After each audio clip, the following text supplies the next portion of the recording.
সুপ্রিয় শিক্ষার্থীরা, আমরা তোমাদের বার্ষিক পরীক্ষার জন্য সকল প্রকার এমসিকিউ, এক কথায় উত্তর, সংক্ষিপ্ত প্রশ্ন, রচনামূলক প্রশ্ন এর সাজেশন এবং উত্তর বুঝিয়ে দেব। তাই তোমরা সকলেই আমাদের এই চ্যানেলটি সাবস্ক্রাইব করে রাখো এবং তোমার বন্ধুর কাছে শেয়ার করে দাও। তাহলে পরীক্ষার মধ্যে ভালো প্রস্তুতি নেওয়া সম্ভব হবে। তাছাড়া তোমাদের বার্ষিক পরীক্ষার জন্য সকল বিষয়ের উপর প্রত্যেকটি পৃষ্ঠা বাই পৃষ্ঠা থেকে ভিডিও তৈরি করা হবে। সেগুলো দেখলে তোমরা পরীক্ষার জন্য প্রস্তুতি নিতে পারবে এবং অন্যদের থেকে অনেকটা এগিয়ে থাকবে। তাই তোমরা অবশ্যই আমাদের এই চ্যানেলটি সাবস্ক্রাইব করে আমাদের পাশে থাকো, যাতে ভিডিও ছাড়া মাত্রই তোমাদের কাছে পৌঁছে যায়। ধন্যবাদ সবাইকে।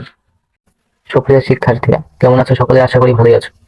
আজকে আমি তোমাদের দেখাবো সপ্তম শ্রেণীর ডিজিটাল বইয়ের সংক্ষিপ্ত প্রশ্ন এনসিটিভি থেকে, যেটি তোমাদের শিক্ষকদের জন্য দেওয়া হয়েছে। সেটির আঙ্গিকেই তোমাদের শিক্ষক তোমাদের জন্য প্রশ্নপত্র তৈরি করবেন। সুপ্রিয় শিক্ষার্থীরা, এখানে দেখো বহু নির্বাচনী প্রশ্ন দেওয়া হয়েছে। এগুলো অ্যান্সার নিচে দেওয়া হয়েছে, তাই এগুলো নিয়ে আমি কোনো আলোচনা করব না। এখানে দেখো এক কথায় উত্তর দেওয়া হয়েছে,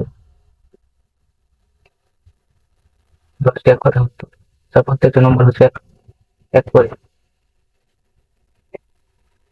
এগুলোর অ্যান্সার নিচে দেওয়া হয়েছে। আমি আলোচনা করবো যেগুলো নিয়ে। এগুলোর অ্যান্সার তোমাদের এখানে নিচে দেওয়া নেই, এগুলোর অ্যান্সার দেখিয়ে দেবো আমি আজকে তোমাদের। এখানে মোট 10টি প্রশ্ন দেওয়া হয়েছে। চলো এগুলোর অ্যান্সার দেখে নিই। তার আগে তোমাদের দেখিয়ে দেই এক কথায় উত্তর এবং বহু নির্বাচনী প্রশ্ন, এগুলোর অ্যান্সার দেখিয়ে দিই। এগুলো হচ্ছে বহু নির্বাচনী প্রশ্ন এর অ্যান্সার, এবং এই যেগুলো হচ্ছে এক কথায় উত্তরের অ্যান্সার। তোমরা দেখে নাও।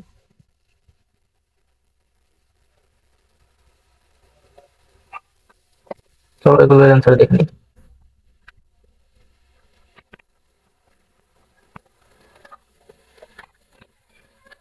সপ্তম শ্রেণীর বার্ষিক পরীক্ষা 2017, বিষয় ডিজিটাল প্রযুক্তি, শ্রেণী সপ্তম।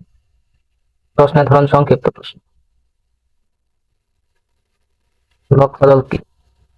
লক্ষ্যদল হলো একটি নির্দিষ্ট গোষ্ঠী বা জনগোষ্ঠী যাদের উদ্দেশ্যে করে পণ্য, সেবা বা বার্তা তৈরি করা হয়। এই দলের চাহিদা ও স্বার্থ বিবেচনায় রেখে পরিকল্পনা তৈরি করা হয়। সুডোকোড কি? সুডোকোড হলো প্রোগ্রামিং এর একটি পরিকল্পনা বাচক, যা সাধারণ ভাষায় কোড ছাড়াই অ্যালগরিদম বা সমস্যা সমাধানের প্রক্রিয়া বর্ণনা করে।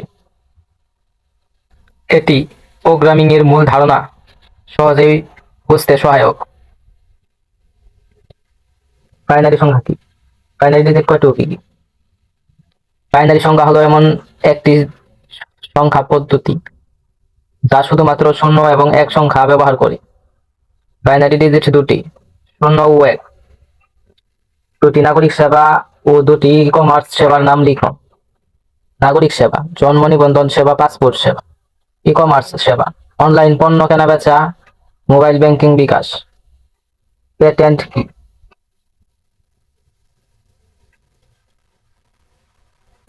পেটেন্ট হলো একটি বৈধ তত্ত্ব যা কোনো নতুন আবিষ্কার বা উদ্ভাবনের মালিকানা বা বাণিজ্যিক ব্যবহারের অধিকার প্রদান করে,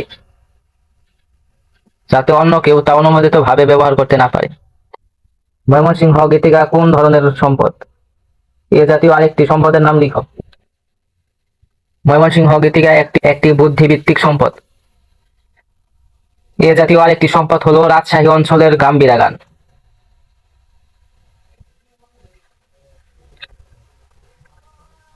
ডিজিটাল মাধ্যমের ব্যবহারের দুটি সুবিধা লেখো। ডিজিটাল মাধ্যম ব্যবহারের সুবিধাগুলো হলো দ্রুত তথ্য প্রেরণ ও গ্রহণ করা যায় এবং সহজে বৈশ্বিক যোগাযোগ স্থাপন করা যায়। সিটিজেন চার্জার কি? সিটিজেন চার্জার হলো সরকারি বা বেসরকারি প্রতিষ্ঠানের সেবা ও সেবার মানের ব্যাপারে নাগরিকদের অধিকার এবং প্রত্যাশা নির্ধারণকারী একটি দলিল। ই কমার্সে পণ্য ক্রয়ের ক্ষেত্রে দুটি সুবিধা লিখো। ই কমার্সে পণ্য ক্রয়ের সুবিধা হলো ঘরে বসে সহজেই পণ্য কেনা যায় এবং বিভিন্ন পণ্য তুলনা করে সেরা পণ্যটি বেছে নেওয়া যায়।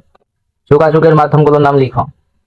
যোগাযোগের মাধ্যমগুলো হলো মোবাইল, ইমেল, সোশ্যাল মিডিয়া এবং সরাসরি সাক্ষাৎ, ফেস টু ফেস। আজকের ক্লাসটি এ পর্যন্তই। পরবর্তী ক্লাসটা আমরা এই জায়গা থেকে শুরু করব।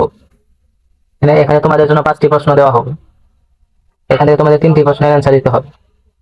শিক্ষা বোর্ড থেকে এখানে 3টি প্রশ্নই দেওয়া হয়েছে। চলো এগুলোর অ্যান্সার নিয়ে আমি আলোচনা করবো আরেকটি পর্বে। তাই সে পরবর্তী দেখার জন্য এই চ্যানেলটি সাবস্ক্রাইব করে রাখুন।